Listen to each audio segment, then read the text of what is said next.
এখন আমরা চলেছি কাল ভৈরব দর্শনে। আজ আমরা বেনারস থেকে কলকাতা ফিরে যাব। বিকেল 4:20-তে দুন এক্সপ্রেস বেনারস স্টেশন থেকে কলকাতা অবধি আমাদের বুক করা ছিল।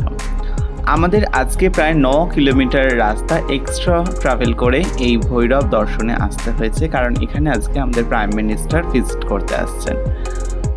কাল ভৈরব দর্শন না করলে কাশী বিশ্বনাথ দর্শন করা এবং মা অন্নপূর্ণাকে দর্শন করা সার্থক হয় না। মা অন্নপূর্ণাকে যিনি রক্ষা করছেন তিনি কাল ভৈরব। আমরা এখন চলেছি শ্রী কাল ভৈরব মন্দিরের উদ্দেশ্যে। আমাদের এখানে গাড়িতে নামিয়ে দিল। আমরা এখন যাচ্ছি মন্দিরের দিকে।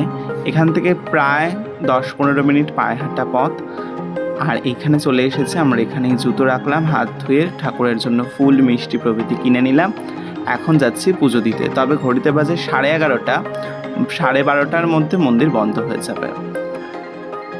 প্রচুর লাইন দেওয়া ছিল, কিন্তু আমরা ছোট্ট একটা লাইন পেলাম হঠাৎ করে। সেই ছোট লাইন ক্রস করে আমরা 10 মিনিটও প্রায় লাইনে দাঁড়াইনি, তার আগেই মন্দিরের ভেতর ঢুকে পড়লাম।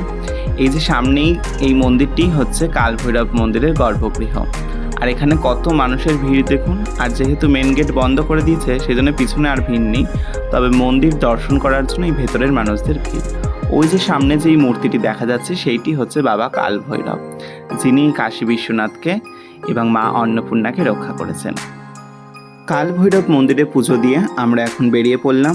আমাদের এখন গন্তব্য শ্রী বিশ্বনাথ ধামে। সেখানে গিয়ে আমরা অন্নপূর্ণা হেসেলে আজকে দুপুরের খাবার খাবো এবং তারপর আমরা আমাদের কলকাতা ফিরে যাওয়ার যাত্রা আরম্ভ করব। চলে এলাম মা অন্নপূর্ণার রান্নাঘরে। এখানে আজকে ভাত, ডাল, আলু চচ্চড়ি, বোঁদে এবং পনিরের ডালনা, পাঁপড় এবং বেসনের লাড্ডু দেওয়া হয়েছিল। এইভাবেই আমরা আমাদের বেনারস জার্নি